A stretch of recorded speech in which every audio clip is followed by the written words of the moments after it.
Le Dakar et déjà ces images fortes. Regardez hier, le Français Nils Terryck obligé de pousser sa moto pendant 2 km. Problème électrique, mais il est toujours là. Par contre, moins de chance pour l'Allemand Schröder. Peut-être un peu trop chaud, 2 km à peine.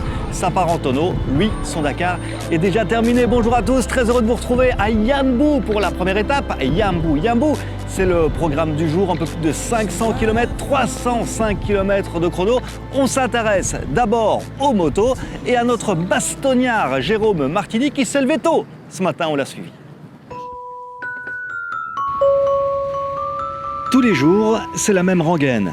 Les motards se lèvent de bonne heure. Comme chaque année depuis 5 ans maintenant, Jérôme Martini, accro aux sensations fortes, a fait du Dakar un rendez-vous incontournable. Il a cherché quoi? L'aventure, parce que voilà, c'est quand même une course d'aventure. Et puis la fierté quand même de participer à la course la plus dure au monde, arriver au bout 4 fois déjà, quand même de la belle manière. Donc voilà, c'est la fierté, être le seul Belge en plus. Donc voilà, il y a beaucoup de choses qui reposent sur mes épaules, j'aime bien et on va continuer tant qu'on peut. Fierté aussi de participer à l'aventure en malmoto, la manière peut-être la plus extrême de faire le Dakar.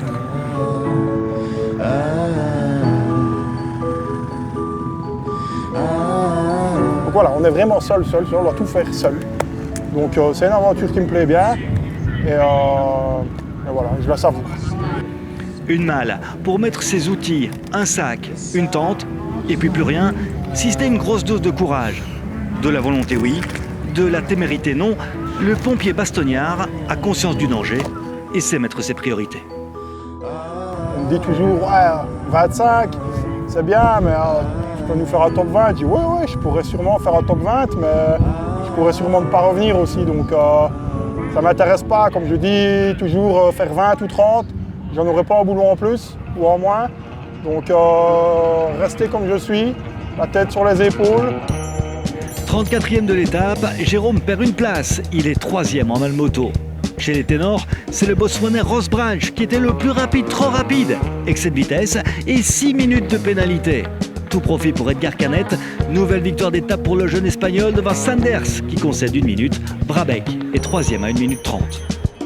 On s'intéresse aux autos à présent, journée intéressante hier pour Guillaume de Mévius, pour Fabien Lurquin aussi, le copilote de Nasser Al-Attiyah. Alors est-ce qu'ils ont pu reproduire cette belle performance aujourd'hui? La réponse dans le résumé.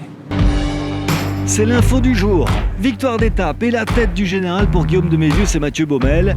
Ils ont été intraitables sur cette première grande étape. C'est pas mal, c'était pas l'objectif du jour, mais on était sur un bon rythme, on se sentait bien, on a fait une bonne journée sans crevaison, sans se perdre, donc voilà, une journée clean et ça fait du bien de gagner une étape. Maintenant voilà, demain on va ouvrir, donc ça sera un autre challenge, mais très content de démarrer la course comme ça.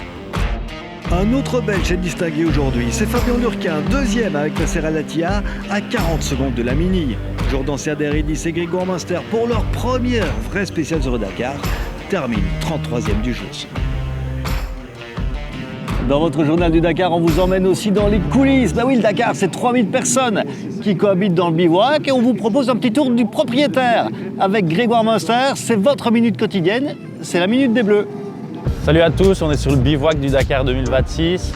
Juste derrière moi, vous avez la scène où il y a tous les briefings qui sont annoncés.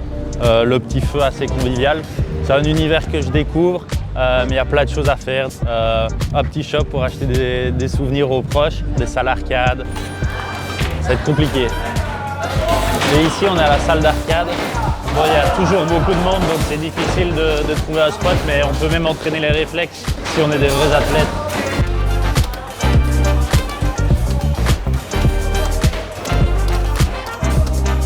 Contre le bro, je me suis pris un but. On n'est pas bon au foot, du coup on joue au kicker. On est meilleur maintenant. C'est toi qui as la balle. Merci. Là du coup on va au catering où tout le monde mange.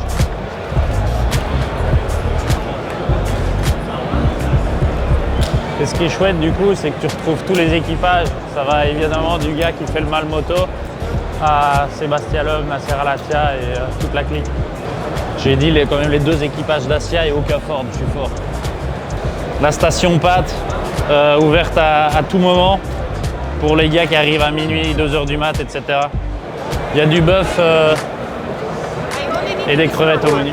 Et puis évidemment, tout autour de ça, on a les places d'assistance, les tentes, les camping-cars, où on essaie de se reposer quand on a le temps. La suite, ce sont les rendez-vous, le résumé de la journée de 52 minutes, rendez-vous à minuit sur Tipeee. Et puis pour un nouveau journal du Dakar, on se retrouve demain 22 h sur Tipeee. On prend la direction d'Aloula, l'intérieur des terres. Ça va être un décor de montagne, ça va être une belle journée aussi. On se retrouve demain pour votre nouveau journal du Dakar. Ciao.